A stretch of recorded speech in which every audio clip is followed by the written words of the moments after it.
Welcome back, everybody, to the Tradewaiters podcast, the comic book club where we read a different trade paperback every single week. I'm Daniel, you're Nathan, we're brothers. We read comics. Historical comics, kind of. Yeah. Retelling so that we can understand it, and then we still don't. Yeah, and somehow it's harder. Yeah, it's like way harder, actually. I thought this would be like, oh, cool, this would be good prep for the Chris Nolan movie. Yeah. I don't know, I'm more confused going in now. I don't feel closer, you know? Yeah. If the same thing happens in the movie, I don't think I recognize it. But Yeah. We'll see. We got different time codes in our description. We got the book, which is ODY-C. ODY-C?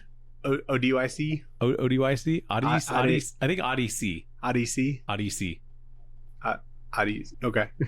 It sounds like a D's Nuts joke. It's whatever you want it to be, honestly. We got background matters in the poll list, but we start with the news.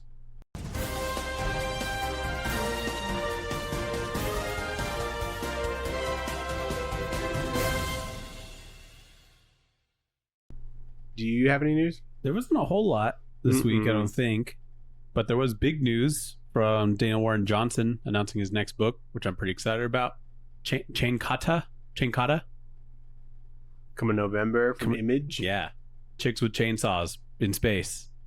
And I guess it's been 9 years in the making for him. And I'm like, have you even been in comics that long? He probably started thinking about it 9 years ago. Yeah, he's like, that would be cool. Maybe he drew like this chain katana or whatever, this chainsaw katana, whatever it's supposed to be. Yeah. It's not quite like the title Chinkata that I would expect from his next book. Like it seems like he's been doing long names. This seems like a book that he did a long time ago when he was coming up in comics. Yeah, almost. This would have been like right after Murder Falcon. Right. Or what was that first one he did? Space Mullet? The one after that. The one for Image or Skybound. That one. Extremity. Yeah. Yeah. That's one I still haven't read. But it seemed like it would have been in that era. I keep seeing bigger and bigger collections of that, and I see it recommended all the time. Yeah. Extremity. I want to check it out. But yeah, it seems cool. Like a thing he's doing. Yeah. I don't know if it's the best time for chainsaws. I feel like chainsaws are pretty taken care of, as like a weapon in fiction. But this isn't a chainsaw, Daniel. It's a chainkata? It's a chainkata. I think it's supposed to be like a chain saw. Like katana? Katana. Katana? Chain. What is it called? Chainkata? Chainkata? Yeah. Katana chainsaw. Yeah, because it's got like a stick on it. Yeah. So you can wield it. I don't know. I think it's been a while since we've had a cool chainsaw in recent media. Chainsaw Man? You got me there. Because he's got three of them. We just read Army of Darkness, I know, but that's like old shit. That's old head shit. Yeah. Anyway. So you're not excited, it sounds like. Not particularly. I'll pick up the first issue and be... And you didn't even read the last. Since I fell off of the movies following us, I'll be critical, Yeah. And then see if he's still got it. It'll probably be kick ass, but... Okay. Sometimes it's not enough. Fair enough. I think that was pretty much the only thing I had. Oh, there's a new book coming from Oni Press by Tradd Moore. Oh, I did see that. Coming in 2027. Yeah. It's called Touch Me Someplace Nowhere. Love it. And I think that's the first time he's writing a creator-owned thing. Maybe. Because he did art on creator-owned thing, yeah. Yeah, he did art on Luther Strode. And then wrote and drew Doctor Strange. I think that's his most recent thing. Right. And this comes out in 2027. Yeah. Hey, I like when comics are announced 3 months in advance. Yeah, that helps me personally. Yeah, but there's a picture and it looks really cool, and I don't know what it's about, but I'm here for it. Yeah, I'll always pick up his stuff. Speaking of things that are announced way too soon, Phantom Road is coming back in fall 2027. Oh wow. And so fall? After the summer? Yeah, over a year away. Holy shit. Well, yeah, he's got to do that thing with Tom King now, right? Is that what what Walt's working on? That'll probably be limited. That's funny. And then I guess it's coming back. I'm sure it didn't end on a cliffhanger kind of thing, or probably did land on a cliffhanger, but it didn't resolve. end, you know. So That's interesting. I like the first trade of that I read. Yeah, I like the first. Or two. I think I read 2 trades. I think I read 2 issues. Yeah, I like that creative team. that's all you got. Yeah, dude. I didn't. All right. How come the news that runs 24/7 is never just like, and that's it? There's no more news. There's no more news, and we'll tune back in when there is. Sometimes I'm thinking like, is there ever like just a day where like just nothing happened? You know, there's no news stories. You know, Surely, yeah. but Well, I mean, murders happen. That's cool. every day. That's But what if news. there's just a day where there just wasn't any murder for some reason? And everybody's like, "We good?" Yeah, Then it was like Mother's Day or something. You know, I feel like there's probably more murders. like even if there was They probably no do news, there would be good news. someone reporting on old news. You know, Yeah, or maybe like an update on old news, or or there'd be like some like new. There'll always be like articles and shit. that's It's true. like top 10, whatever the fuck. Yeah, and like, look at this weird guy, and he's juggling on the freeway. Yeah, it's not like there'd be like just nothing on That's news fair. sites, you know. But we got the book. What book did we read, Nathan? We read ODYSSEY. I'm gonna say ODYSSEY. I just say Odyssey. Odyssey. Yeah, Yeah, because that's what it is. yeah. And they're just trying to be A clever, little fun. little fun. Have a little bit of fun with it. Mhm. And this is by Matt Fraction, who wrote it, and Christian Ward did everything else, art and colors, and then lettering by Chris Eliopoulos. He snuck in there. I didn't even see that. Yeah. With flats by D. Cuniff. Hmm. So this is This volume's called Off to Far Ithaca. yes. It's like I think This it's is volume 1 of 2. And Yeah. then there's like 2 backup stories or something that they did, I guess. Oh, So there's I think 12 total issues of this, but the first 2 trades are 10 issues. So there's like just 2 extra ones. I don't know. I didn't look into it too much. I only read 5 issues. I didn't read all 12 Okay, or all 10. I just read the 5. gotcha. But basically it's a retelling of the Odyssey, but set in space in a sci-fi setting where all the characters are gender swapped, or at least most of them. I think everyone's just women. Everyone's just women except for when they're not, which happens sometimes. And it's not clear why. I think it's because if they're gods, sometimes they can be men. Yeah, But mostly women all the time, everywhere, all at Mhm. once. And it mirrors, so it follows Odyssia and follows her travels. Mhm. So that's kind of like the base idea before Do you know we what- even get in. Do you know what happens in the Odyssey? I read it in high school. So do you know what happens in the Odyssey? Yeah. Well, I remember like 3 things. Okay. There's a war. There's a Trojan horse. Was that in this? Oh, yeah. Not in this, but in the Odyssey. Okay. There's a Cyclops. I remember the Cyclops. And then he gets back. Okay. So spoilers for Odyssey, probably. I don't know. Are you going to see that in theaters? Are you going to try? I'll like try. I don't have that many babysitters on deck, you know, Yeah. so I kind of gotta sparse it out. It'll be and tough. They have to really care about something to Mhm. pull those favors. I you don't know if Sophie would go. I wouldn't be able to make it like opening weekend, but I'd be down to go. You know. Yeah, we could figure it out. at some We'll point. figure something out. Is that next weekend? Wait, no, this would come out. Yeah, Well, the this is- 17th, I think. Yeah, I think it's the week that this is coming out. So Okay. that's recording. So we get some early Christian Ward. Yeah, his is like one of his first books, if not the first book, I want to say. That'd be fucking crazy. 'Cause Matt he- Fraction pull. It was a crazy Matt Fraction pull, regardless. I think I remember hearing that right before this, he was doing some other creative artwork. Yeah, because this is 2014. Yeah. So that's And I before I started reading comics. got on the Christian Ward like train from Black Bolt, oh, which we okay. also read on this Right. show. And then from there, I've just kind of been following whatever he does, typically. There's a Odyssey adult coloring book you can get, Should we try? which sounds scary. Dude, yeah, that's so intimidating. It's like, oh, here's the Mona Lisa. Do you want to try coloring it? Yeah. Here's the outline. Why don't you try it? The most like insanely colored thing you've Or, ever like- read. Like, here's like a black and white version of Starry Night. You know, go for it. Yeah. Yeah, he's crazy in that. He does go all out, and so he makes a strong. He makes a go at it. You know what I mean? I respect the fuck out of that. He's definitely the highlight of this book for me. Oh, totally. So it kept me going, if anything. if you had to rate a percentage of understanding of what was going on in this trade, how much do you think you understood? Probably like 80%, honestly. Oh, okay, good. You know, like it took like some getting used to, because like there will be dialogue that's not in speech bubbles. It'll be like in captions. Yeah, And then they'll be different colored, which was just kind of odd choice to me.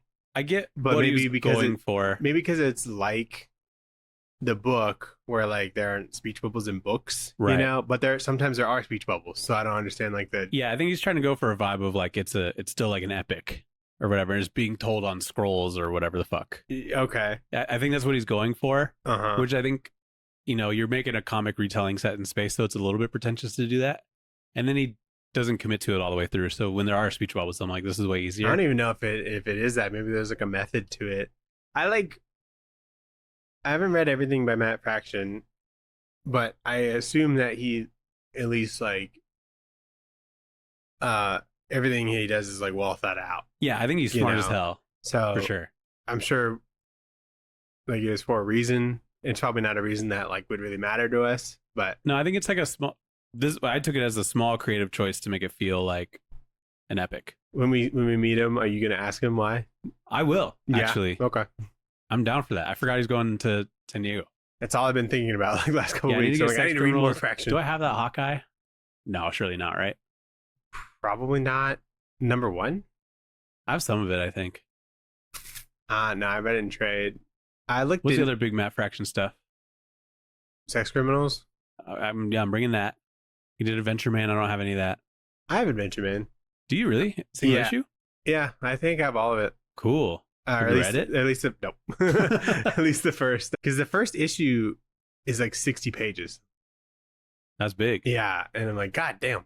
So I never got around to that. I should try and hunt down like one of his Iron Fists and get that. That'd be cool. Yeah. Because I don't have any of that. I have it all in just big omnibus. There's that. He did Jimmy Olsen. Oh, yeah, I have that. He did Satellite Sam. Oh, Have you yeah. heard of that? He I did don't have any of that. Casanova. Mm-hmm. Okay, yep. He did some of the Defenders. He did that Iron Man run that we read with the iPhone. With the iPhone? Remember, like the iPhone was like, Oh, yeah. but it was like too small, and it would have to be like a super long iPhone for it to go up Yes, to her ear. I do you know? remember that. And I think that book was not good I think it for me. had. I think there was good stuff in it, but it just really didn't come together. Yeah. Anyway, I will ask him about that. About But this. you got Batman. For him I to do sign. have Batman for him to sign. But I need to know I'm a real one, and I want him to say that I like sex criminals. Or I wanted to say to him that I like sex criminals. You like It's sex good. crimes? I like to perform sex crimes. That's what that book inspired me to do. Have sex in public. I 'Cause I need do to tell him that I have to over-explain what Sex Criminals is about whenever I tell people I'm reading it. that. Like, you're reading what? It's the book that requires the most effort to explain why you recommend it to somebody. Yeah, I'd be like, they're trying to save it about a library, you know? When they come to the freezes time, It's not what you cute. think. It's not cute, what but you it's very think. honest. Yeah. Yeah, he's good. He's good at what he does. And I feel like he was off to go do TV for a while, right? And so now it feels like he's just coming back to comics. which is Yeah, cool. he was gone for a couple years. He was still doing Adventure Man, but Yeah.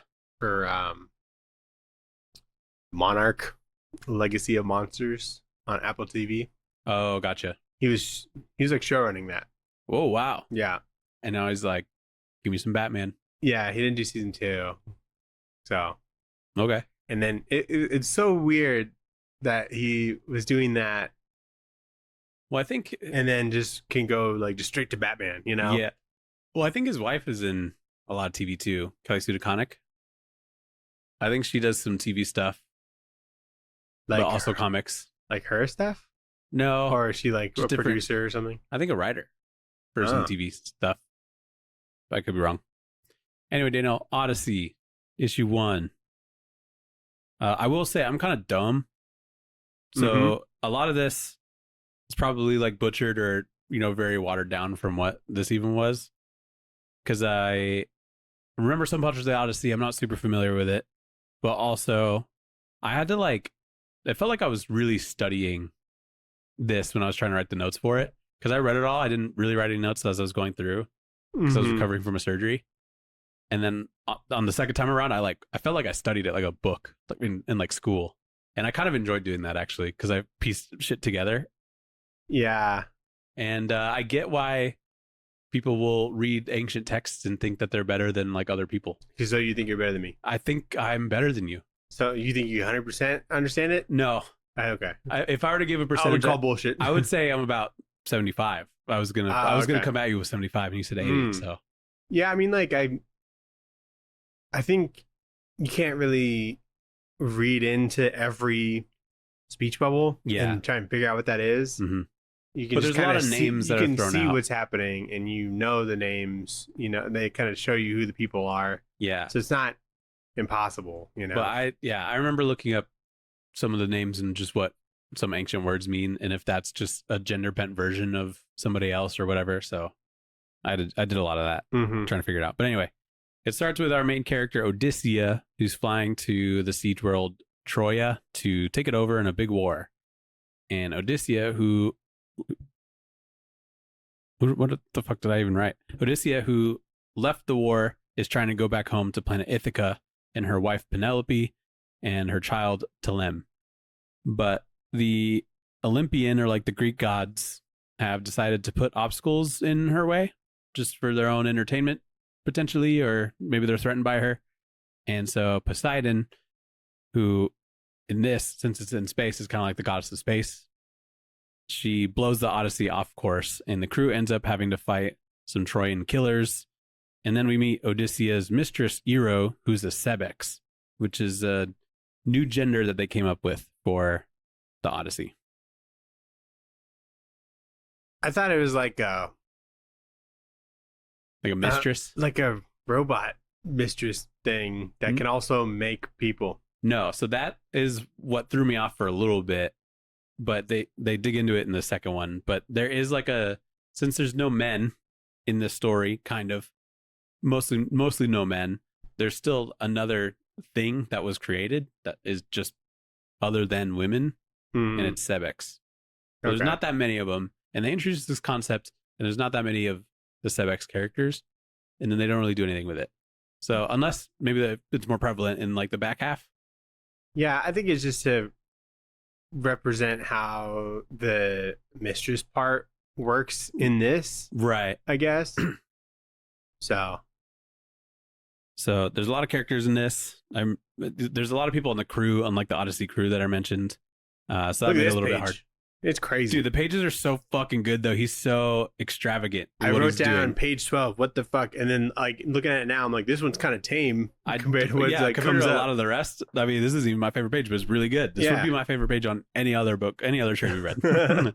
Yeah. But yeah, it's really good. He's just putting his whole ass into it, and he's amazing. Christian Ward. And I noticed he's like a lot more loose in this. In his early work, which kind of feels crazy to say, since I feel like a lot of his like famous stuff is still pretty abstract.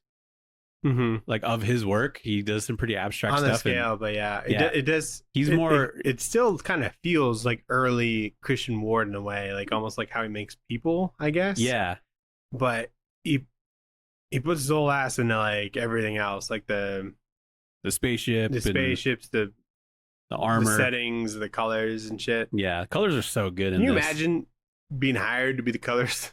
Dude, I would look at that's a page, probably why he does it himself. I'd be like, no, dude. I don't think I've ever seen anybody else color Christian Ward. I don't think he operates like that. Maybe just in his art process in general. I feel like if I was Christian Ward, I would like color it while I was drawing it. Almost. I think that's what he does. I feel like I might have seen some process. Like, this needs to be pink right here. Yeah. Because how do you like look at this page full of lines and then color it? You know, right? It's ridiculous. Because only like he really knows like what he's going for. Yeah. Great colors for that. For a space book in general, very vibrant and cool. But there's also like a lot of the fight scenes turn to this like super deep red, which I like. Like when the Odyssey crew's fighting the Trojans. Pretty cool. Very dynamic. I guess in a way, when you're like describing this book, you're just like describing the Odyssey in a way, Kind but of, there but are there's like plenty differences. of differences. Yeah, because like Poseidon, goddess of the sea, god of the sea, ocean, whatever. Normally, this is a goddess of space, and I think that's really fucking cool because it is like a spaceship going through space, and the story is a ship going through the sea, so it makes sense to like make You're that god of change. all of space, you know. Well, like Yeah. it makes sense because this is like the ocean. It's the ocean of Yeah. sci-fi, you know. Yeah. So I like that. I just idea in general. And I like how much it works, and he looks cool. Poseidon looks really fucking cool in this. But I do like him with a trident, and she doesn't have a trident in this.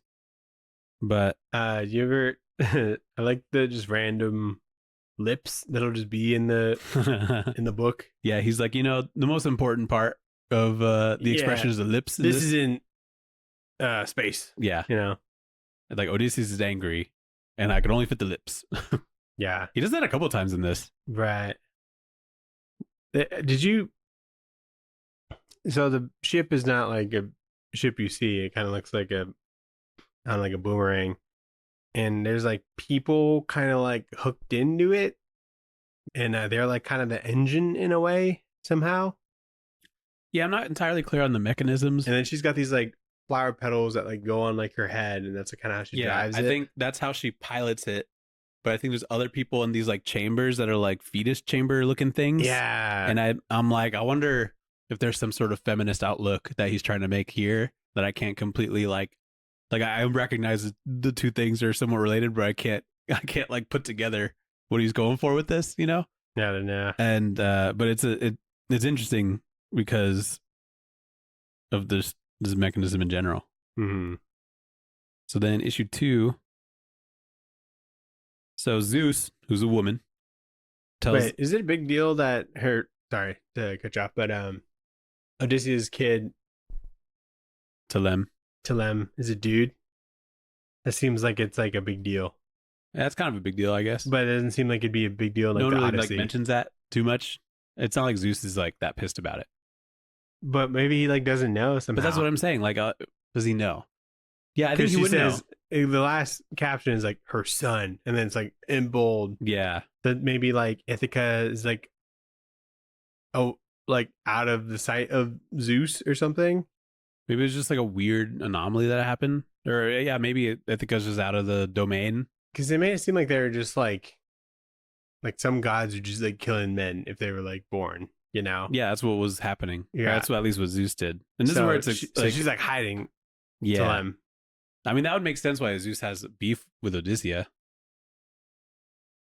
So you think she knows about Telem, and so she's making it harder to get back for to her him? to get back? Yeah, I don't know why she wouldn't just kill Telem. It seems like it would be within her means to do that. I don't know. Zeus is kind of like Doesn't really know what's one dimensional, you know? Like I don't really know why he does anything other than like being a dick. most of it is to, I think, maintain being the top dog. Okay. And you think Odysseia threatens that? I don't know why she doesn't like Odysseia in general, to be Yeah. honest. And until a certain point in the book where Odysseia kind of like claps back a little bit at Zeus. But up until then, I don't think there's any reason to like particularly not like Odysseia in this. Mm-hmm. But in issue 2, it's kind of explained what happened with all the men. So Zeus tells the story of her noticing that men are kind of inherently violent and that they have a tendency to overthrow their parents when they grow up. So to prevent that from happening to her, she destroyed all of the men. And then Zeus imprisoned her daughter Promethean to prevent her from overthrowing her spot because she was worried about the power thing again. But Promethean, instead of creating men from, she kind of like found this loophole and created this like third gender called Sebex, which is capable of reproducing only women or other Sebex genders, which is why the story is predominantly women. Yeah. And so rather than like not following or like disobeying a law, she's still kind of like technically following that Zeus sent. But Odysseia takes her crew to a Lotus World thing where they can fuck a lot and smoke. And then Odysseia gets into a fight with her mistress Ero, who wants a kid with her. But Odyssea's like, no, I want like my kid. we're just fucking kind of deal. But Zeus is, I think, scared that Odysseia is still looking to overthrow her position, and so she throws more obstacles in her way. But the Odyssey leaves the Lotus world, and they leave Ero, the mistress, behind. So Odyssey is the ship. Yeah, right.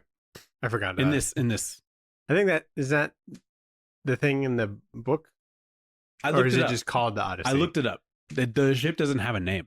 Oh, okay. And I was like, it doesn't have a name. So this is, but the ODY-C or whatever. The ODY-C is engraved on this ship, and they call it the Odyssey. Yeah, that makes sense. Yeah, that makes sense to me.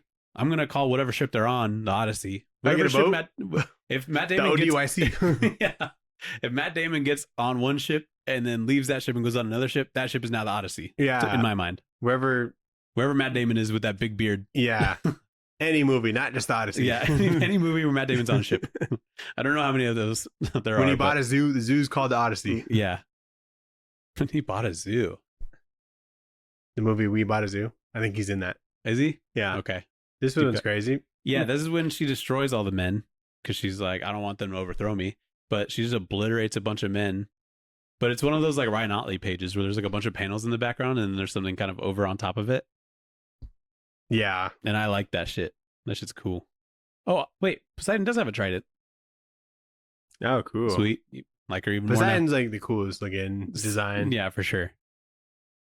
Couple things. So we learn more about the Sebex, whatever it is, but I don't really know if they're supposed to have any visually identifying features because they have like the women genitalia, but I think some of the Sebex are just like neon skin colored. Mm-hmm. But it still makes it kind of hard to identify them because of how Christian Ward just colors everything kind of neon and bright. So I don't really know if there's any more examples of predominant characters that are Sebex in this story at all. Wasn't she like pink or something? Ero was pink, yeah. Yeah, I think maybe just pink people. And I also thought a lot about like what the purpose of this even is. Like, why not just keep it all women? Because it's kind of unclear whether or not they're given any like heteronormative like roles, I guess, like men and women. Because like men go to war or whatever, but in this, the women go to war. I guess if there's only women, then women would only do everything, you know? Right. But like, why make it at all? Is where I'm not smart enough to connect those dots. Make what at all? Just like a second gender again. Because it was supposed to be like, I get that like it's supposed to be like, oh, what if women were doing this? Book, so yeah, it doesn't necessarily need to be like biologically make sense. Yeah. It just seems like women now fill the patriarchal role that men were in the original story. So now it's just Odyssey with women, which is cool. Yeah. And unique. I just don't know why go through the effort to explain all the men dying and then introduce this gender and confuse me in this second issue. Because Matt Fraction's woke, Nathan. Dude, I guess he's woke. He's feminist. Yeah. And he's just like that. You know, maybe I'm too misogynistic to even understand. You're sounding pretty misogynistic right now that you don't understand why there's women. I don't understand why there's so many fucking women in this book, dude. Yeah. Why there are all these titties in here? I only want the titty planet that they went on. Yeah. Like this Lotus planet's fucking crazy. With the titty mountains. And the titty mountains, and I want the big women that are eating a lot of food. And they're scissoring all over the place. But then it's like, I'm gonna tell Lucas this is how babies are made. Yeah, just confuse the fuck out of him. Read this and you'll understand. Yeah. So they go to this Lotus planet, and it's like there's different layers of it, and different layers of it are like different sins. It seems like, and one of them's like lust, and one of them's gluttony and stuff like that. And it's basically just like if the best ones, if Odysseus just took his boys to Vegas for like a weekend. Yeah, that's what it feels like. Because stop off in Amsterdam. You know? Yeah, like Odysseia just goes all the way to the bottom level, and she's in this like hot spring looking thing and starts smoking. Yeah, I'm like, that seems sick as fuck. Yeah, I wish they let me do that in Japan when I went to the onsen. Yeah, dude, that'd be sick. Yeah, you can't have it all. Yeah, I can't. But it's fucked up that they leave Ero behind. They have one conversation about like, hey, do you maybe want kids? And she's like, no, and then leaves her there. Yeah, he dishes baby mama. That's crazy. It was crazy. And there's a pretty cool scene where like Zeus and Poseidon kiss, and I think that looks pretty cool. Very godlike Did and abstract. they? Yeah. Oh yeah. It's like this panel. Mm-hmm. Pretty cool. But issue 3. Wait. Family tree isn't Zeus like Zeus top dog. okay? It's Poseidon. Poseidon. Not related. Okay. Unrelated. If you say so. I don't know for sure, but I would say I'm about 90% on that. Computer, can Zeus and Poseidon kiss? Is it weird? Oh wait. Computer, show me this guy's Yeah. balls. Family tree of Greek gods in general is kind of confusing to me. Relationship. Okay, yeah, they're brothers. Poseidon and Zeus?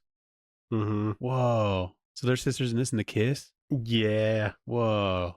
What about Hera? Where's Hera in there? Nice. Isn't Hera like Zeus's baby mama? Could be. Do you remember learning about the Greek gods in school? Yeah, dude, it was the fucking best. It was cool. I was like, these guys have superpowers. In like 6th grade. yeah. Yeah, dude, I fucking ripped on that shit.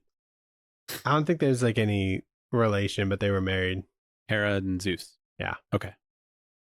Hera's the goddess of marriage. Oh, really? Yeah.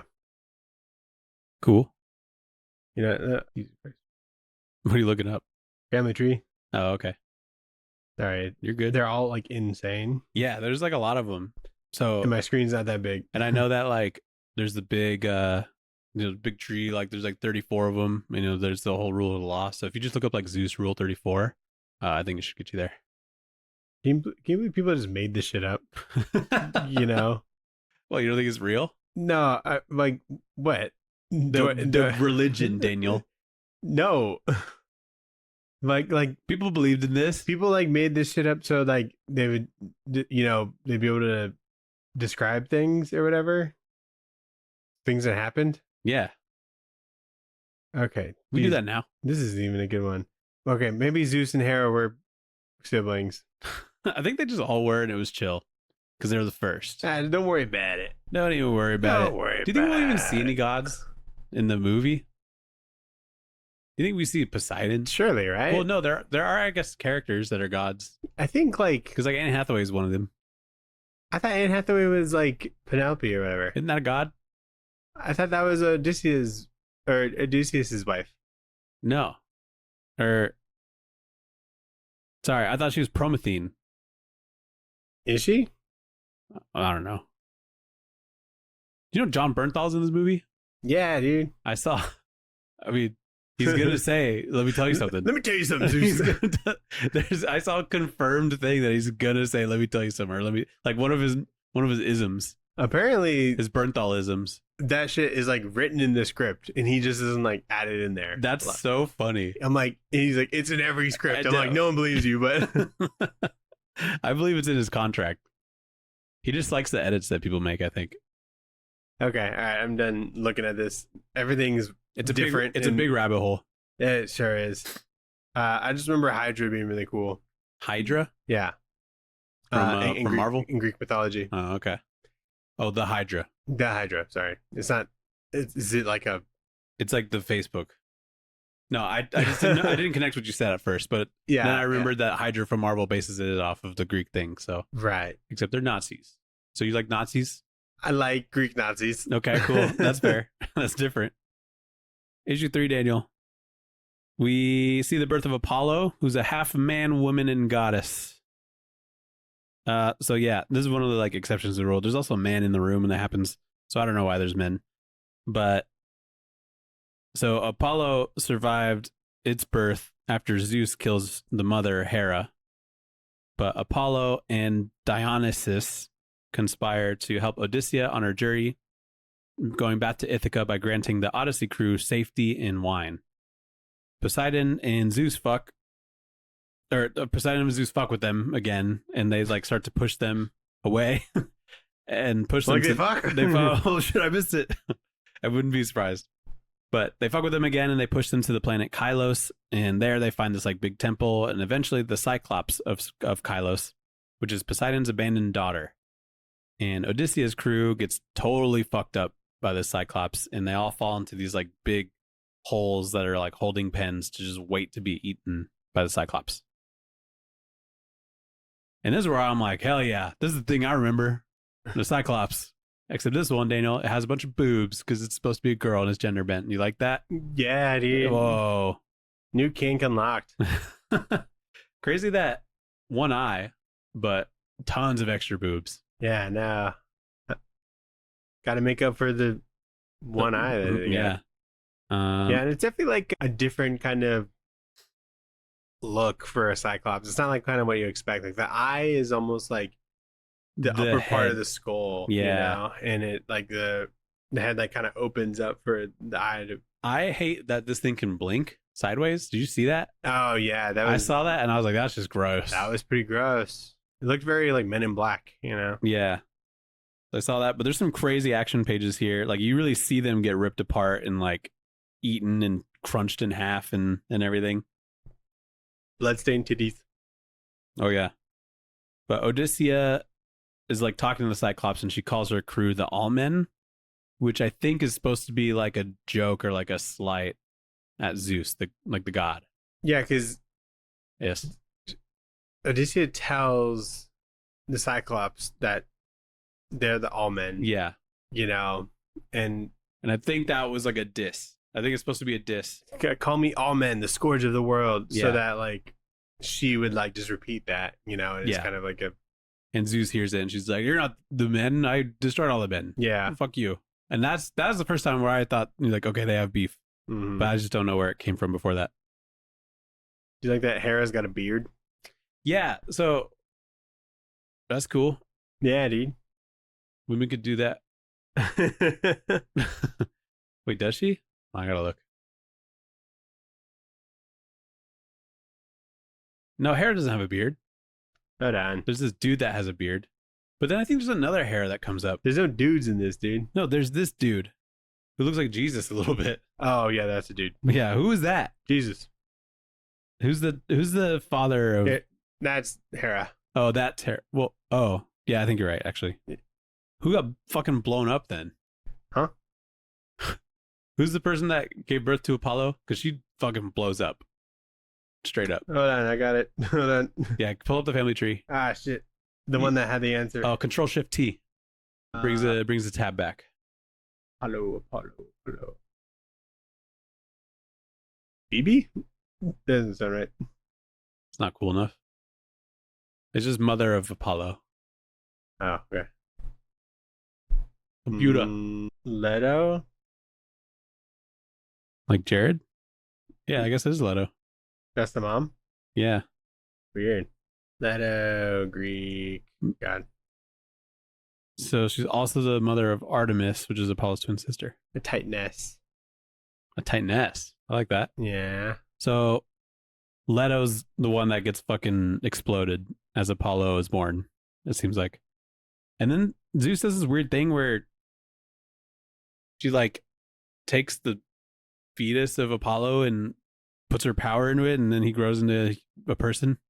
Poseidon does? Zeus does. I guess So I don't know. She helped out. Leto faced challenges during her pregnancy due to jealousy of Hera. No, she faced challenges by fucking exploding in the middle of it, dude. Yeah, maybe Hera did that. Or Yeah. Zeus did that. I guess so. That was crazy. Anyway. But yeah, I do like the beard on Hera. Yeah, I was like, wait a minute. So I'm like, did they ginger flop Hera or something? But I think Hera just stayed. Yeah, but she has a beard now. Yeah. Beard ladies are cool. Yeah, I hope there's one in the Odyssey. In the movie. I want people to be confused. Yeah. I don't want to be the only one. Issue 4?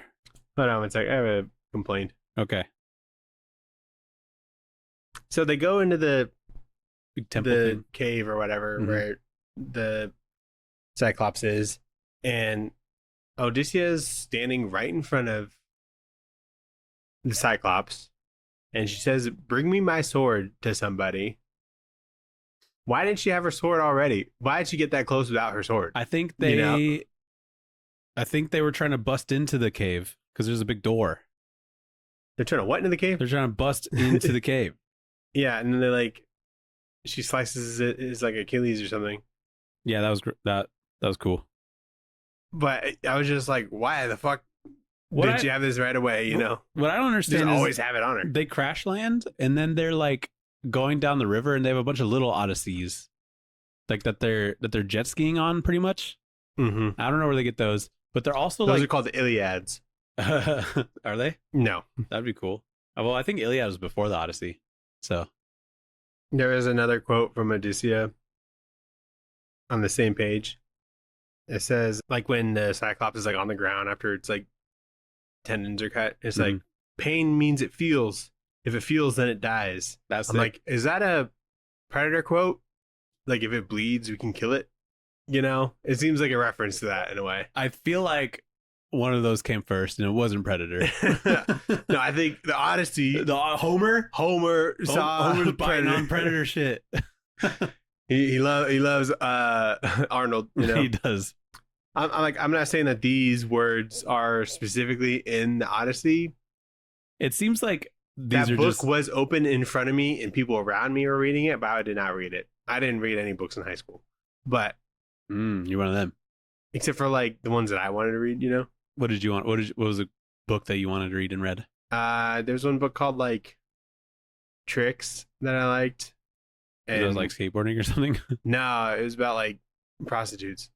And then there's like this one author who just did like all these ones, and like I liked it because there was never full pages of text. Okay. Like the words would like make pictures and stuff. Nice. And like there'd be like just little circles. I'm like, I can get through this. Like it'd be thick ass books, but there's like not full pages. Right.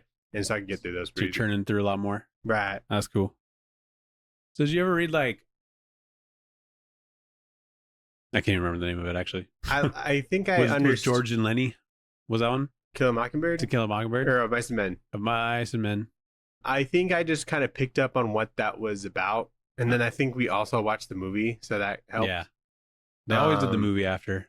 The ones that they spent a lot of time on, I like, timed in or whatever. Yeah. But I fucking hated Great Gatsby. really? I thought it wasn't bad. The book. Because I like the movie. You know? Movie I don't even like that much either, if I'm being totally honest. I don't like how it's glazed. It's like a fine book. Fine movie. I don't think Tobey Maguire should have been in it. That seemed wrong at the time. Yeah. And still does. Everyone else is fine. Issue 4. So Odyssia's surviving crew uses the bones of their fallen to create a ladder out of their holding pens. And then while the Cyclops is sleeping, they stab the Cyclops' eye. And they make their escape back to the Odyssey. But the ship is damaged on their way out because the Cyclops is just like throwing shit randomly and it happens to hit it. But seeing that Odyssia escaped Kylos, Zeus convinces herself to like turn on and kill Poseidon, I guess, because they think that they're like colluding or something in that. So she becomes, I don't know, paranoid. But then the Odyssey gets pulled into the star Aeolia by Aeolus, whose superior technology is able to help them out. But Daniel, he's also a man. What? But Daniel, you want to know how he's a man? He's got 4 arms. No, he's fully clothed, but you can see his dick as he's sitting down. Oh, dude, I didn't catch that though. That is the first thing I saw. I'm like, how I know he's a man? I'm like, his beard. let me look at this picture. Oh, there's a dick right there. Uncirced. Yeah, dude, they don't have circs for gods. Yeah. Couple of things about this issue. I remember. Where do I get those pants? Where do I get those pants? The dickless pants. There's plenty of examples of this, but I wrote this one down specifically. It reads, "Rage atop rage rises up from within the blind Cyclops, who hurls without aim any scrap she can seize," which basically means you're just blindly throwing shit. Yeah, and I'm like, there's a lot of words that you just said to say that. I feel like, and that happens all the time. A lot of sentences were punched up, not in this, but just kind of in general. Yeah, anything like, Renaissance and before, it was just cleverly not trying even to. That, like people who just think like saying things too blatantly is like bad. Lazy, I guess. Yeah, but that's why they made those for dummies books. I feel like. You think there's an Odyssey for dummies? Yeah, 100%. I probably read it. Let's look it up. I feel like the dummies books are like for like how to do stuff. There's a lot of those, but I feel like there's well-regarded text in books, and so they like dumb it down a little bit. Like surely all of the Shakespeare stuff, like Hamlet. There's a Hamlet for dummies, probably. Maybe just Shakespeare for dummies. Not like one book for Remember the how one big book. those were, though? You'd see those everywhere. They were like good size, probably a small omnibus Mhm. nowadays. Is there an Odyssey for dummies? Yura. Not from that. Not with the yellow cover and the cartoon guy. They're sewing for dummies. You want to learn about that? That could be good.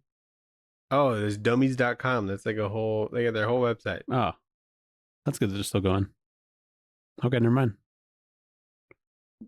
I was wrong. Anyway, so there's a sequence in this where Odyssia runs out of the Cyclops cave, basically like right behind everybody else as they're running out, and they manage to get onto the ship, which for some reason is like close by, because they had to like go down the river and then climb up a thing to find that cave. But as soon as they leave this cave, like they get into the Odyssey ship. I remember there being some dialogue about like keeping it close or something. Like someone went to go get it or something. Okay, if someone went to go get it, that's fine. But what I don't understand is everybody's in the ship and Odyssia has to like jump onto the ship as it's taking off. You got to have that in sci-fi stuff. And I'm like, I didn't really get the idea that you could just like easily get in that fetus chamber and just like take off super fast. I guess. You don't have to buckle in or anything. Yeah, I never got the impression that it could do that. And like what's the rush? Like it's like the Cyclops can't see you, Well, apparently it did pretty well throwing shit at the Odyssey because he hit it. Or she hit it. So Aeolus is the Cyclops' brother. Oh, okay. One of Poseidon's sons. Yeah. And so that's why why would they help? Why would he help them when they just killed his sister or whatever, the Cyclops? Well, maybe he didn't know about it, and also like he maybe doesn't care. I don't think he cares. He seems a little crazy just based off Acts in the next issue. He just got his dick out all the time. He's got his dick out he's just why even wear pants? That's what I'm saying, dude. I mean, this might be kind of nice. Like you get a little drift. You think so? No, I don't think so. But issue 5. Here's hair again, page 1. Yeah, I like that. I like this first page specifically because you're like, confused, Nathan. You're like, oh, who's that? And then it turns around and it's like Arrow with a beard. I'm like, oh, is that the same person? But yeah, we find out that Aeolus, son of Poseidon, uses like advanced technology to build Aeolia, which is like a star, but it's not really a star. It's like a station thing. And he's fixed the Odyssey and even improved it so that they can reach Ithaca in like just a few days. But he wants to travel with them in return of doing that. But it turns out Aeolus has been like fucking a lot with these women on this star, and he kills women that don't birth a man, which is like all of them, because that's not a thing you should be able to do anymore. And so he just like kills a bunch of women. He fucks a bunch of women and then kills them when they don't. They're called nymphets. Nymphets. Yeah. And so Odyssia's really weird plan is to get her best warriors to distract Aeolus by also fucking him, but all at the same time so that they can just leave on the Odyssey. She sacrificed some hoes. And she's going to come back for him is what she says. And I'm like, they agreed to this? Yeah, I mean. But. Like, what's Aeolus going to do if once he figures out what happened, Yeah. Is he going to be pissed at them? Probably. But the Odyssey flies for like 9 days, and it almost makes it back to Ithaca. They look like they're going to like fucking light speed. They are going really fast because he improved it. They're fucking cooking. They're going between dimensions, it almost looks like. So they're making pretty good progress pretty fast, but Poseidon colludes with Hypnos at the end, and so we kind of know there's like a bunch of infighting within the gods. But that's pretty much this trade. Yeah, I was like, what the hell is Odysseus playing? She's going to be like, I'll just be right back. What happens when she gets back? They said like that they'd come eventually. Yeah. But. So it's not ever explained why Aeolus is a man, but I presume I think only the gods can create a man. That's That's what my logic is. No, Only the gods. like Yeah. Poseidon and Zeus's, they could like still maybe create a man if they want, or if there were gods that were already men. Did you say Poseidon was killed? You know, I thought that he was, and then he's back because he's space. Maybe this is like God heaven or something. Because Nymphos is like, or Hypnos is pretty high up there. They're like in the family tree. Yeah, it's almost like some god of like sleep, Yeah, and they're like the brother to death, essentially. yeah. Because there's a part in here where Hera and Zeus are like talking, and then Hera makes Zeus fall asleep with Hypnos. So I don't really know what's going on. Ah, okay. Gotta sleep. There's a sweet Galactus page with Poseidon looking at the Aeola. Resides in the underworld, This one. so maybe she's in the underworld. That's pretty dope. Yeah, I'm like, just looks like Galactus. That's pretty cool. Wait, so Poseidon's in the underworld? Yeah, because that's where like They go when they get Hypnos obliterated? normally is. Oh, okay. So, yeah, in this like family tree that I found, like, I assume it is close to Zeus that. is like in the middle, and then Hypnos is like up here. Oh, So, but Hypnos doesn't have any like kids or anything. You know, they're he's just out there. just a distant uncle, An entity? essentially. That's cool. Yeah, this is crazy. There's a lot going on, especially in this book. So I think that the overall the level of effort that it takes to understand this story for me is not worth it for what the story is. Sure. But Christian Ward's cool as fuck, and he drew a big titty planet, so it's like, We'll take it. yeah, we'll take that. And there's titties throughout. You know, there's There no are titties throughout. It's not just a titty planet. It's not lacking in that area Yeah. for sure. And some dick. One dick One dick, that we saw. plenty of bush, if that's your thing. Yeah. There's also another volume of this, so maybe the back half is like a banger. But I'm not Probably. yeah. That'd be exhausting. Just because It like would the dialogue and like the language that's used here, it's like kind of can be tough to follow if you're not used to that. Yeah, you got to lock in for And it. then also kind of if you know the story, you're kind of like almost like translating it in your head. You're like, oh, You're this is all right, when they see the this Cyclops. is a girl now, you know, and they're like, This is oh, when they stab they're in Cyclops. space, but that's like the ocean, and Yeah. you know, So it's kind of neat. I think it's interesting. that's Zeus, that's his sister that he's fucking, Yeah. you know? They're probably, they kissed. That's weird, but I guess they did that before. Probably, I don't know. Right. So So what do you rate this, Nathan? we got to go into back matter. Oh, back matters. Back matters. Nah, there's no back matter. Just kidding. You got me. What do I rate this? I rate this a euro with some tzatziki on it. I love a euro. I do love a euro too, but I can't have it all the time. Why not? I think the meat gets old to me fast. Like the lamb, like the euro meat? Yeah. I'm always down. You ever get Greek fries? I feel like I've had them. You gotta get Greek fries, dude. I feel like I've had them. They're insane. How are they different from the French version? It's got euro meat on it. And then it's like, Oh, okay, maybe not then. you know, like carne asada fries? Yeah. It's like that. Did we have that in Greece? We've been to Greece. We've been to the motherland. I don't remember. I think it's like an American Greek thing, you know? Okay. But then again, in Greece, I also had euros that had French fries in it. So that seems to be like an American thing. But Okay, it's that's not. how I rate this.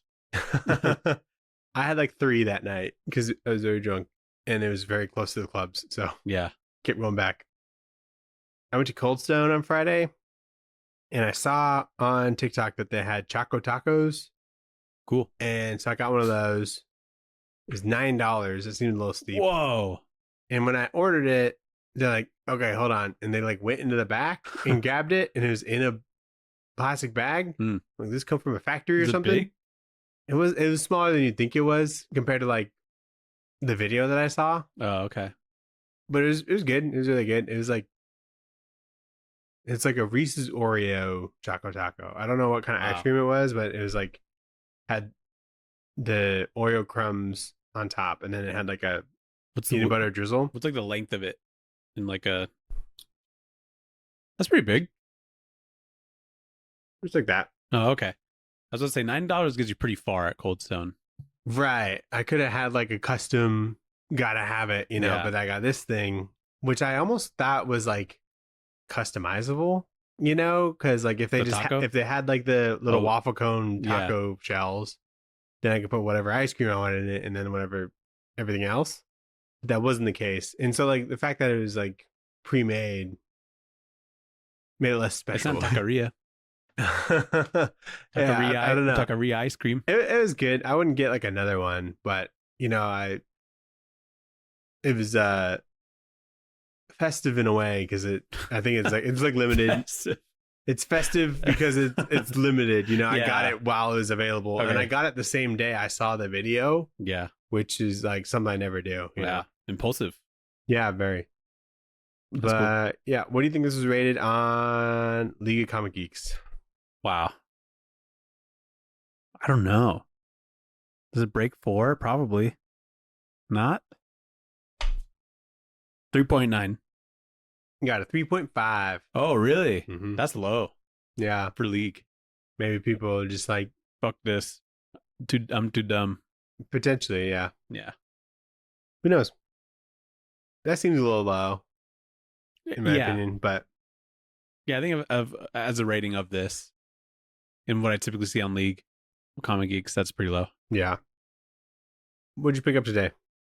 Oh, In let's the- get in into the poll poll list, list. You're just skipping right over Dude, our segments. I don't know. I'm too excited. Let's get into the poll list then, Colin. $70. The poll list, the poll list. What did you shove in your box? Absolute Batman 22, Ooh. Daredevil number 4, and Green Lantern Corps 18. So I picked up 3 books today. Cool. I didn't have anything that came out this week, Mhm. but Drew hooked it up and got me an issue of ROM Yup. from the blind bags. Yeah. Which They is pretty found nice. one and thought of you. Yeah. And put it aside. I guess that I bitched about it enough. Yeah. And I bought 2 blind bags that were failures. Yeah. So that's cool. Well, I didn't you go there and you weighed the actual, like you brought a scale and you weighed the comics? Yeah, but Did you do that discreetly or did you tell Drew you're doing that? No, the dude that was there, I'm like, can I weigh these? He's like, you can tell which ones are foil, you know, just by like feeling them. Oh. And I'm like, okay, that makes sense. But anyway, I got what I wanted. That's good. Yeah, that'll be cool. I want to read that after you. So Well, you can't get your own. I can't. This is an exclusive comic. I will rob you. I'll find it wherever you put in this hellscape that you call a comic book collection. Do you think you can find this? Oh, dude. When I put it away, I probably won't be able to find it. Yeah, dude. It's secure because you don't even know where your shit is. Yeah, dude. There's no order to this. I just remember where things are. You know. That's crazy.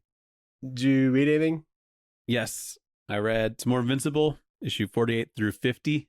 I figured 50 was a good stopping point, but it was basically like a big crossover thing because there's like a bunch of heroes from, they were like stuck in the catacombs because of Doc Seismic. Oh yeah. And they were like in these bubbles, but in the show it was just the heroes in the show, but in this it was like Wolfman and Super Patriot and, and fucking Savage Dragon was there and like all of these people. Yeah, dude. Brit. So I thought that was fun.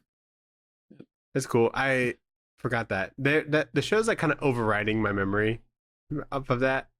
I'm surprised like, at how much they put in the show because every issue I'm like, oh, I remember this in the show. Really? I'm like 50 issues in, except for like the first couple, like 12 issues or whatever. Yeah. Up until Omni-Man, like you find out that he's bad. Like they skip over that stuff, which makes sense. But after like the fight with Omni-Man, like everything that happens, I feel like has been in the show pretty much. Wow. I feel like, I mean, surely like a lot of the dialogue and stuff isn't like just in there, but like general idea things, you know, like Amber and Invincible go to Africa and they like visit Eve, and I'm like, oh yeah, that happened in the show. Yeah. Or like this catacombs thing happened and it's like all the characters there. I'm like, oh yeah, I remember that happening. And then after that, he goes to confront Cecil because he's using those like Reanimen, and then he takes him into the white room and then reveals that there's a bunch of Reanimen in there. I'm like, oh yeah, I remember that from the show. Mm-hmm. And I'm like, they fit a lot in those episodes. maybe when they like skipped like the first 12 issues and put in one episode, they're like, all right, we need to fucking slow down. Let's lock in. if we're gonna juice this thing. Yeah, you know? it's cool though. I'm liking it. I read Killer Influences #1. Oh, you did? I did end up picking it up because I'm like, I haven't picked up just some random the podcast comic.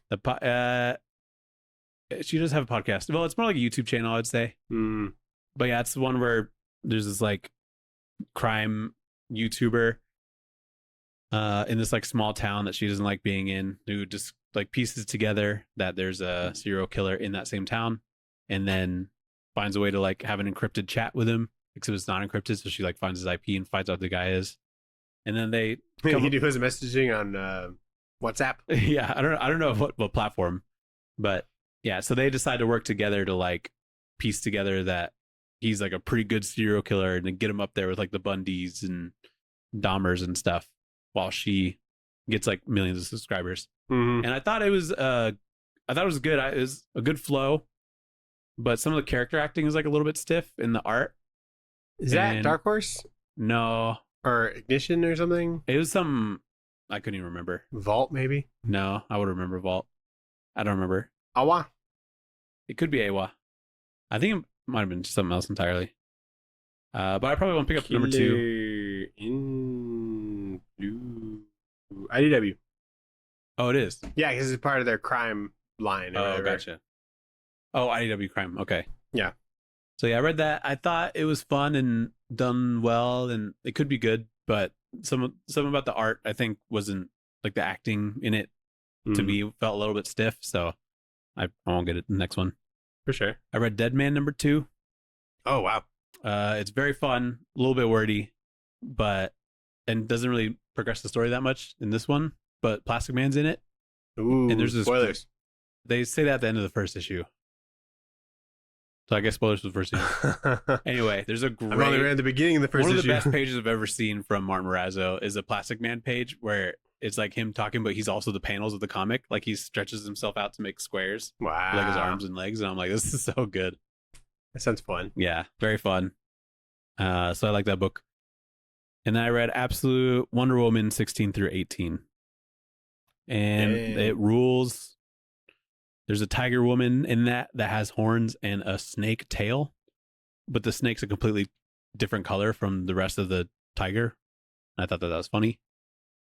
Sorry, say that again? There's like a character in this. I don't think it's a typical Wonder Woman character, but it's like an anthropomorphic tiger, like woman, kind of like Cheetah, but like a tiger, and it has horns. Except the tail is just a snake, like a regular scaled brown snake. That sounds like a Wonder Woman thing. And I'm like, it's just a funny looking character to me. Yeah. And then this is where they introduce Absolute Zatanna. She's pretty cool. Oh, really? Yeah. And there's one part where does she look weird or different? She's different looking. Yeah. She looks pretty like punk rock, I would say. Nice. And there's a part where they're like fighting and Wonder Woman stops her from being able to speak, but then she finger spells the spell like backwards. Whoa. Like with her hand, and then it works. She and I'm signs like, a spell? Yeah, she signs she finger spells?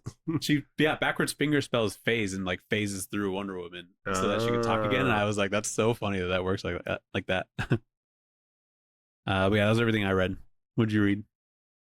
I'm looking up Absolute Zatanna. You would have I've seen this. Yeah. Isn't she like on the cover? Yep. Okay, yeah. Yep. All right. Did I tell you last week that I read a book called The Wake? Yeah. I did tell you that? Okay. I read She-Hulk #2 and 3 from Dan Slott's run. I have to show you something from that, though. I'm not like the biggest fan of this like artist, I think it's like fine, it's like it works, and it's consistent, but I'm not the biggest fan of like his Thing design. I'm pretty critical about the Thing. Yeah. And of like superhero designs, I think the Thing is up there for you. I definitely think about it the most. Or not even criticizing. It's just like I'm more looking for like the perfect one. Yeah. So far, it's just been Ed McGuinness. But who's the artist? Is it Peter David? The artist on this? Yeah. Peter David's a writer. Oh, who am I thinking I of? don't know who. Let me. Or like Greg. I'll Okay, that's fine. I don't have like good things to say, so we'll Okay, just fair like enough. leave the name out of it. But this is the thing. Oh, gross. Yeah, no, I don't like that. Isn't that like kind of bizarre? Yeah. Well, no, I don't like it. I think they're trying to go for. There's like another one, but it's not quite as bad as that last It panel. looks like a shirt that he's wearing. Yeah, a little bit. The rocks look like a shirt. Yeah, it's just like Yeah, it's tough. I think he's trying to go for more like a rocky landscape. So it doesn't necessarily like a bunch of rocks and have different pieces that make a man. it looks like he's trying to But they would draw blend the thing together. from memory. I mean, I I like that panel though. do you? When he's playing with the fish. I like his facial expression. Yeah, it's like I just had to show you. Yeah. So She-Hulk number 2 and 3. It's kind of like been kind of like episodic. Each issue is like just a different case almost. Yeah. Which I like. That's cool. Not all of them like are super exciting, and they don't always like kind of unravel the way I think they are. Are they like superhero cases? Yeah, mostly. She's Makes like sense. hired to do that at a specific law firm. I read Hard Boiled by Frank Miller and Jeff Darrow. Whoa. Jeff Have you ever Darrow. heard of this? I don't think so. Okay. Let me see that. No. No. Okay. Just cause this is the best artwork I've ever seen, probably. Jeff Darrow's He's a fucking titan. absolutely insane. He's awesome. And I think you should like read it and just kind of Take it in. take it in as you read it, you know? Okay, sure. I could show you like maybe one thing. Should be like the first page or something. All right, this isn't even like a page, it's like a cover, I think. Okay. But you know how like I always complain about like shattered glass?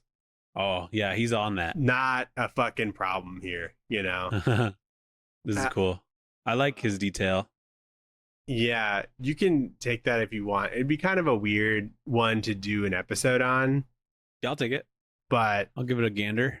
it's a really quick read and it fucks just so hard. I got that Cool. in a stream. I knew of it because Frank Miller did it, and Jeff Darrow doesn't do that much either. So Yeah. it's like only like 3 issues. Sweet. So yeah, kick ass. That's neat. And I read Spectators, Oh, wow. Cool. Brian K. Vaughan. I didn't even know you picked that up. Yeah, I got on eBay for like $10. Dude, I saw that at Barnes & Noble, and I was like, what the fuck is this? Yeah, you got a real book and book. Yeah. I was reading this, and then the news that Nico Hendrickson was on Doom Patrol, the art, Mhm. and I'm like, oh, dude, he did the fucking art on this. Does that make you more excited for Doom Patrol? I like knowing what his art looks like. He just draws people and then like robots in this, so I guess he could draw Robot Man pretty good. Just specifically people and robots in Doom Patrol. Yeah. I think this is like his Substack thing, Brian K. Vaughan's. And then Probably. I think then they put it out. It's like about like ghosts, like people who like become ghosts or whatever. They're not like ghosts, but like their Souls or souls, they're in purgatory or whatever, and they're like still watching like the world happen. okay. And it's like in the future, and basically like the world is like ending, Mhm. So it's like super like dialogue heavy.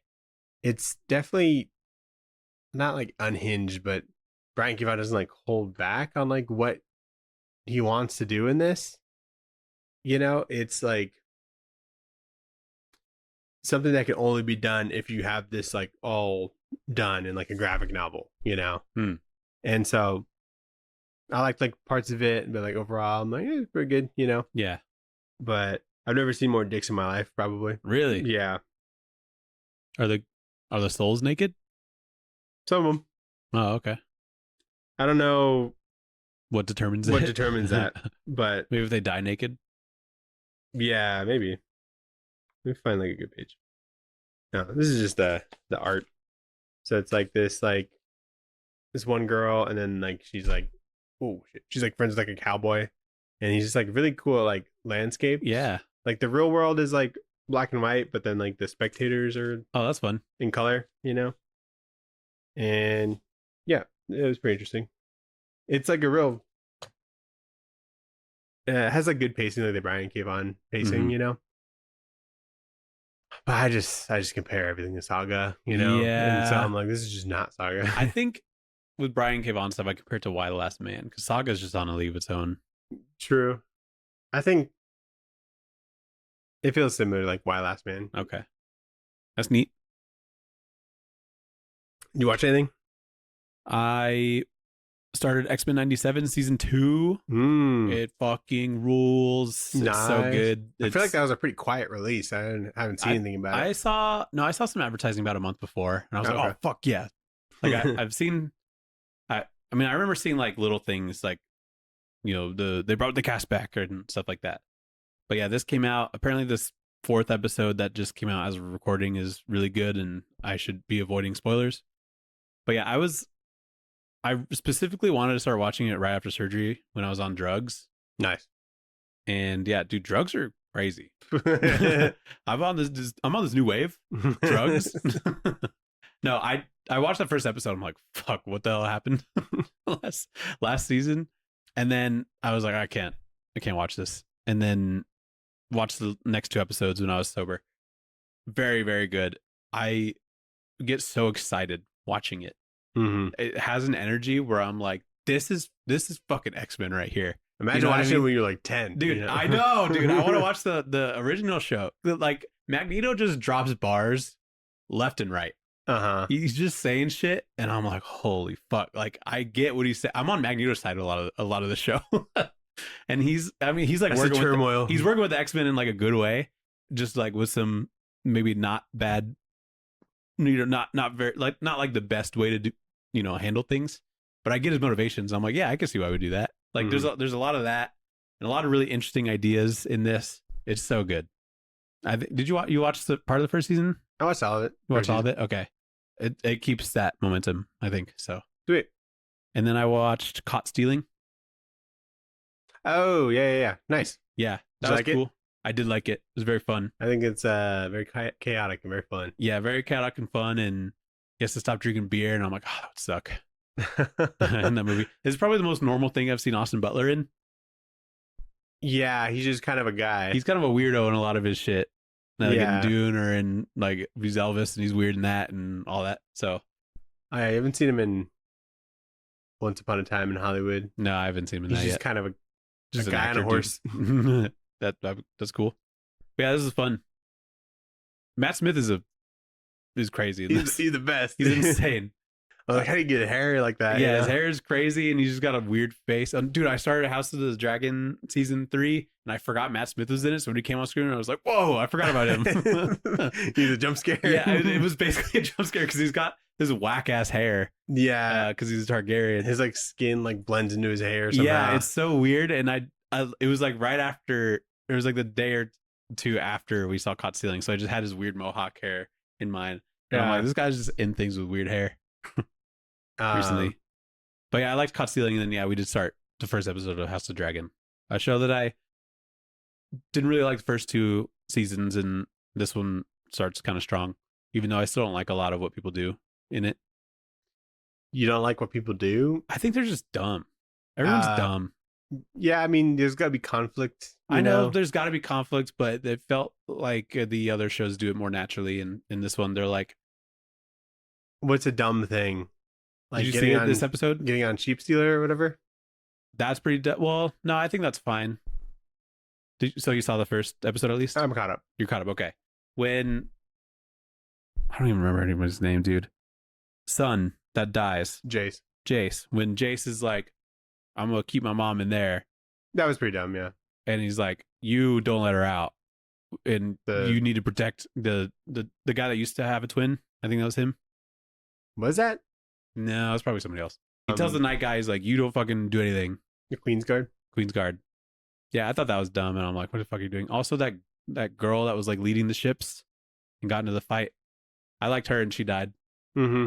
I don't remember what she did before, but I liked her in this, and then she died. And I'm like, that sucks. She just got recruited by the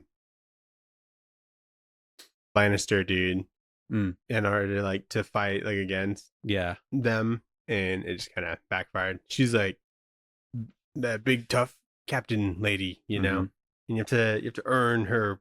I like the big tough captain lady. I like that she's like, let's go fight him, and then I just wanted her to survive because I liked her tenacity. Yeah, she was cool. Anyway, that was cool. Hopefully, I like the season more. I don't know. I'll probably still be watching it. And then I played Lego Batman. Ooh, how'd that go? It is fun, man. Parker came over. We played through like all of Lego Star Wars. We just like the last like Lego Star Wars that came out, and pretty much like one sleepover. Like the whole saga one? The whole saga, yeah. We regrinded that shit. And so when this was coming out, we were like, we need to find a time to do that again. And so he came over in the morning on like Friday. We played 10-ish hours of Lego Batman. Jesus. And it's pretty fun. Yeah, I like it a lot. It's basically just Arkham. They copy everything from Arkham, but I think it's good. It's just a mod. It really feels like a mod. I've seen a skin of Arkham that puts Lego Batman in just like Arkham City or whatever. But yeah, it's pretty much just that. There's a Batmobile you could drive around. Are there riddles that you have to solve? There's riddles you have to solve. Wow. Okay. Yeah. There's shit like that. It's easy to move around. It's not annoying to like get anywhere. And sometimes in Lego games, the shit's kind of repetitive. I didn't really feel that at all. I liked a lot of the level designs. It's because you're on drugs, Nathan. I was on drugs at the time, kind of. And it takes a while to become Batman, which is weird because you train with. It took Bruce a long time, yeah. You train with the League of Assassins in Ra's al Ghul in this, and that's really teach you like the combat system basically. But I was like, that took a while. Smart. It was like an hour and a half in, and I'm like, okay, here's Batman. Yeah. But I like all the customization. There's a bunch of different suits that are really cool. I bought the Ultimate Edition, so I got a bunch of skins. And you could change what Batmobile you ride around in, which is really fun.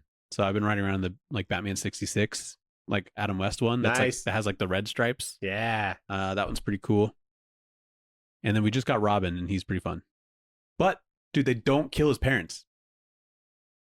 He just takes them. Who does? Batman. Joe Chill? Batman does. Oh. No. Like you go to the Flying Graysons, and there's a level where you're Dick Grayson and Bruce Wayne. Oh.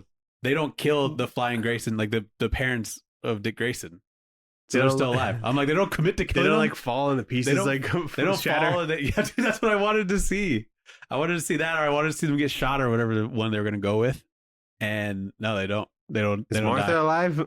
No, they die. Thomas and Martha? They die, and that was kind of funny because you don't see the gun shooting them, but you see like little Bruce Wayne get pushed down, and then there's like studs that like are supposed to be the pearl necklace. Yeah. And so that made me laugh. Their humor's really good in this. There's clearly a lot of like passionate Batman people in this, and they'll just like homage. It's basically like all of the movies and all of the games and all that like kind of blended together in just this one big package of love. Even comics, they reference like Nightfall a lot. Yeah, there's like a ton of references. Like that can be made to Nightfall, yeah. But yeah, so at one point you were doing the penguin. You're doing the penguin? You're not. You're kind of doing the penguin. You're doing like the car chase scene in the Batman. Oh, cool. And it does the thing where it flips over, and it's just like Lego Batman walking up to him, and it's playing that theme. And other times it's playing like the Adam West like theme and doing shit like that. It's really fun. Whatever that was. Yeah. Like the yeah, it would be that, or it'd be the who did the score for the 89? Danny Elfman. Yeah, Danny Elfman. So that's cool. Yeah, it's all that. It's very fun. And the whole time we're like, oh, that's from this. And we just like did that. So it was a very fun time. But we didn't finish it. We're about halfway. So what'd we watch? Sick. Watched Requiem for a Dream. Oh, okay, you nice. ever heard of that? Yeah. Another Darren Aronofsky thing. Yeah, it's got Jared Leto. It does? Marlon Wayans. It's got Jared Leto? Yeah, he's like the main character. Oh. Jennifer Connelly is in it. And they're like drug addicts that are trying to get into selling drugs. Hmm. But then they just do their own drugs, you know? And also, Seems like a bad idea. Jared Leto's mom gets on drugs. And Sarah wanted to watch something sad. It was pretty fucking sad. Really? Yeah. It's just kind of like, it's like a tragedy, like in a way. And Did Sarah cry? nothing goes right, you know? And it's just shit going wrong like the entire time, you know? Did Sarah cry? No, it's not like that to where like Get your tears? it's like relatable to her, you know? Gotcha. And so I liked it because I like that shit sometimes. Mm-hmm. And just it's just, you know, people in situations of their own making, you know, and it's a cow bummer for sure. But it was done well. You know what I mean? Did Jared Leto say that at some point in the movie? No. He's like, man, this overdose is a big cow bummer. No, that'd be funny though. Yeah, so that's pretty good. I watched Good Luck, Have Fun, Don't Die Oh, nice. with Sam Rockwell. Mm-hmm. That movie's crazy. You should watch it. I wanted to see it in theaters when it came out because that was like this year. Me wasn't too. It? Yeah, February. Yeah, I was really trying to convince like Sophie to go. She wouldn't have liked it, but there's like a lot of really cool ideas in this, and there's like some stuff I'm like, I don't understand what's happening, you know? Cool. And it's definitely had a really cool trailer because it didn't like really give away a lot, you know, and just like the trailer is mostly just like the first scene, which is like so fucking such a good like setup, Cool. you know. I don't know if you saw the trailer, but No, the poster was enough for me to be like, I kind of want to see that. yeah, it's like it's kind of like intertwined like Black Mirror stories, you know, and it's just, you know, Sam Rockwell just being the best. Yeah. And yeah, it was really cool. I think you should watch it. And then Nice. I watched a movie called The Cobbler. You ever heard of The Cobbler? Yes. Not it the has, peach variety. I always forget this fucker's name. You do? I do. Give me a second. What does it start with? We have a pillow of him. Oh, I'm thinking of something different. Yeah, I guess so. Because yeah, this is the Adam Sandler movie. Yeah. What are you thinking of? I think it's a movie called like Peach Cobbler, actually. Oh, no. I wonder what you're thinking of. Is it like someone you know that's in it? Yeah, but that's the guy whose name I'm forgetting. Does it have Eric Roberts in it? No. Maybe I'm just making something up. I'm making something up. You might be. Yeah, never mind. It was Colin Farrell. I couldn't remember. Anyway. Do you know what a cobbler is? The dessert? No. No. It's a profession, actually. What are they cobbling? Someone who like makes shoes or like repairs shoes. Adam Sandler has like a shoe repair shop. Cool. And I'm gonna spoil it because it's not very good, but I thought it was kind of interesting. And like it's just kind of like one of those Adam Sandler movies that you'll like see when you're doom scrolling on streaming services. But anyway, his dad. Oh, it's on Netflix. I think it's on Netflix. And the thumbnail right is him like sitting down and doing this. I don't think so. He's just kind of standing in front of a shop. But his dad was a cobbler, and his dad has this like old sewing machine or whatever for shoes. His breaks, and so he has to use this old one. But it's like a magic sewing machine or something.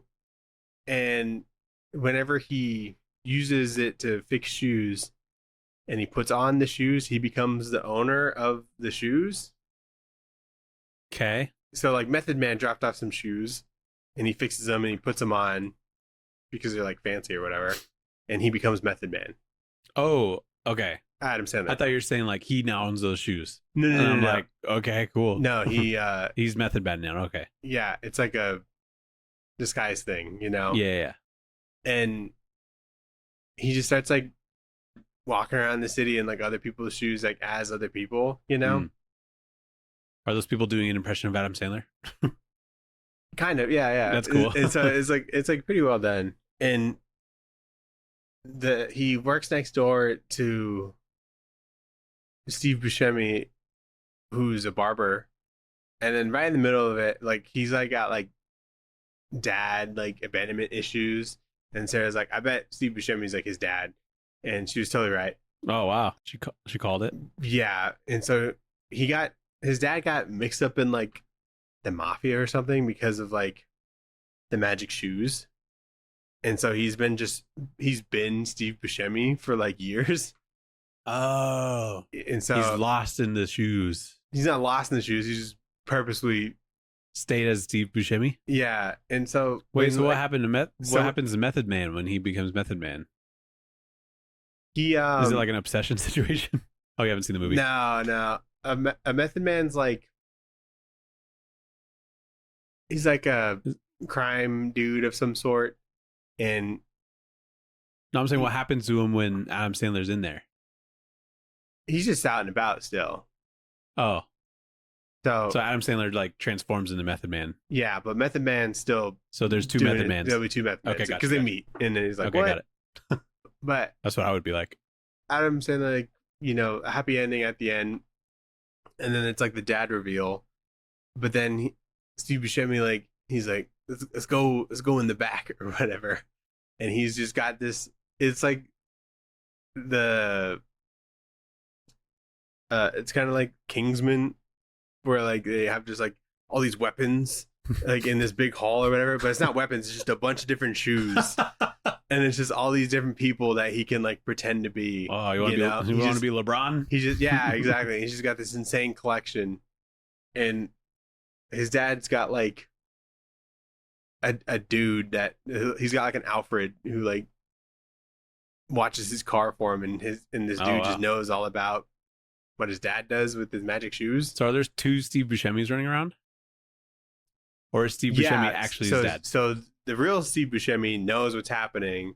Yeah, and he had bought the store from him, and he's out in like the Bahamas or whatever. Got it. And so is there a reveal when he stops being Steve Buscemi? Yeah, he like, takes his shoes off. Yeah. Is that an actor that you know? What is his name? It'd be funny if like Steve Buscemi just morphs into somebody weird like George Clooney or something, but I know his name. He was the dad in Meet the Fockers. Come on. Yeah. Not Robert De Niro. The Hoffman? other one. Dustin Hoffman? Dustin Hoffman is his dad. I actually watched that movie this weekend. Meet the Fockers? Yeah. Nice. It's awesome. I love that movie. It's so funny.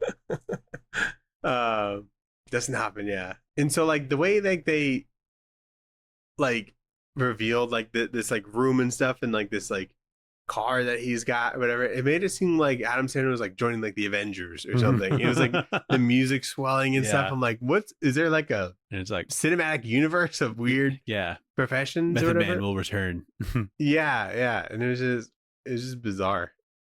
Kind of a fun idea. I thought it was gonna be kind of like depressing, but it had this like weird like kind of mystical element to it. Yeah. And so I'm like, oh, it's kind of cool. I like movies like that. Yeah.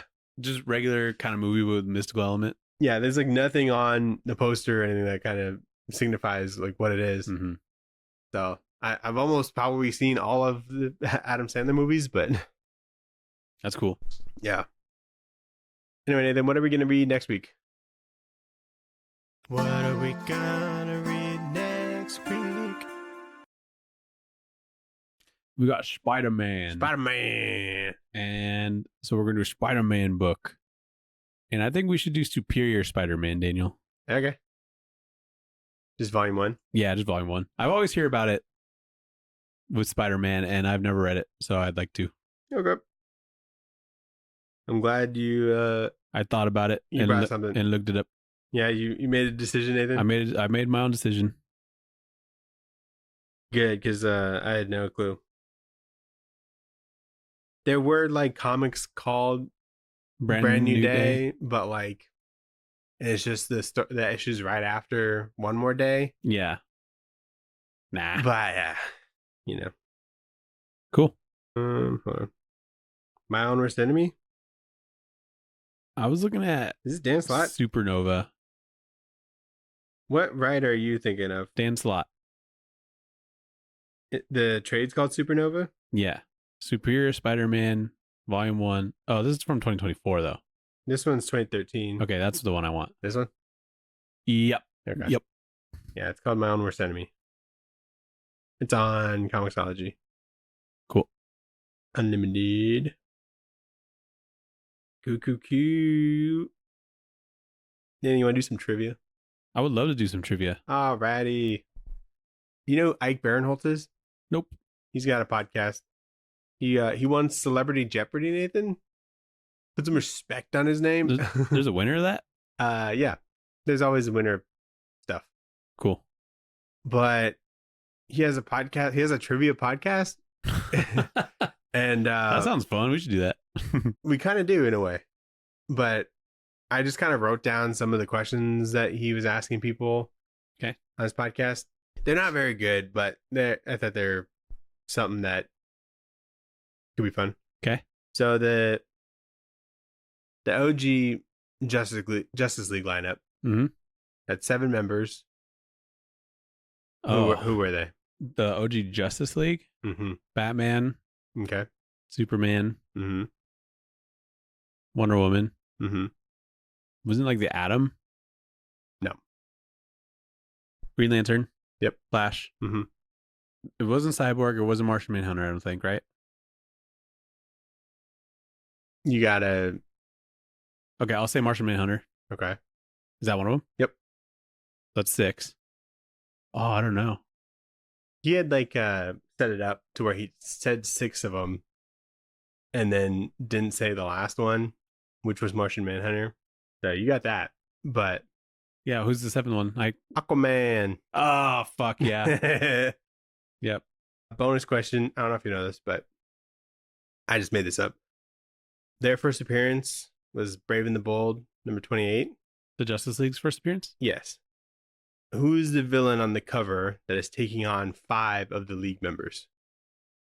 I can't even visualize any of it. 5 of the League members. I would say he's taking 5 on at once. Presumably somebody with 5 arms. Like? Spider-Man. I don't know. I'll just say Brainiac. Starro. Fuck. Oh, yeah, you're right. Yeah. Okay, now I can see the fucking cover. Yeah. I'm that seemed unfair because I was looking up, but I'm like, I've seen this. Of the top 20 characters with the most appearances, Batman's number 1, Superman's number 2, and the rest are mostly Marvel. So just the most number of issues, Okay.